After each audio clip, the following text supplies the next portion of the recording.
Lupič v pekárni. Verte, neverte, v pekárni bol lupič.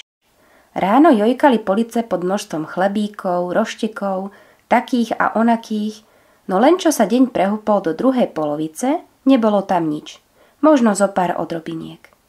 Pekár s pekárkou sa šli pekne naobedovať, aby sa len koláčmi nenapchávali, vrátili sa a všetko bolo fuč. Zamkol si? Spýtala sa nešťastná pekárka. Nezamkol, nikdy nezamykám. Tak ako vždy, na dvere som zavesil ceduľu, prídeme o chvíľu. Zavolám políciu, povedala pekárka a už aj ťukala číslo 158. Policajti dofrčali o 2 minútky. Preskúmali stopy a začali vyšetrovať. Máte psa? Všade sú psie chlpy.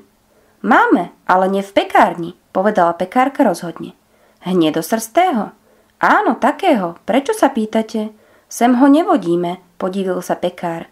Určite spí doma vo svojej búde, dodal zamyslene. A veru, že nespal. Milý psík si pekne krásne našiel dieru v plote a vyštartoval von.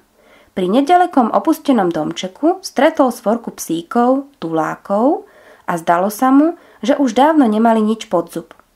Hneď mu napadlo, čo s tým spraviť. Vzal z kôlničky vrece, počkal, kým pekárka s pekárom výjdu z pekárne a radoval sa, že nezamkli. Poobzeral sa a keď nikoho nevidel, všuchol sa do pekárne. Chytro naplnil vrece dobrotami a priniesol hladným psíkom. A kde sa vzali, tu sa vzali, odrazu prikvitli skadesi ďalšie hladné psy. Neváhal a šupom nazad do pekárne.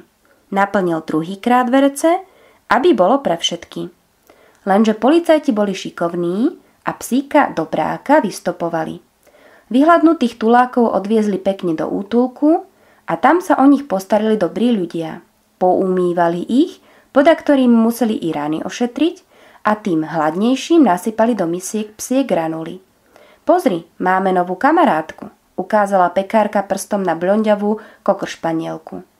Ich psík okolo nej poskakoval, kýval ušami a neodbehol ani na meter. Nuž, tak si ju nechajme, aspoň nebude sám.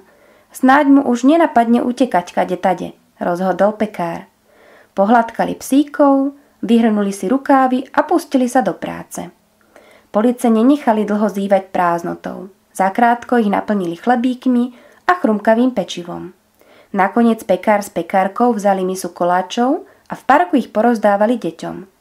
Ako ich psík, tak aj oni mali chuť urobiť dobrý skutok.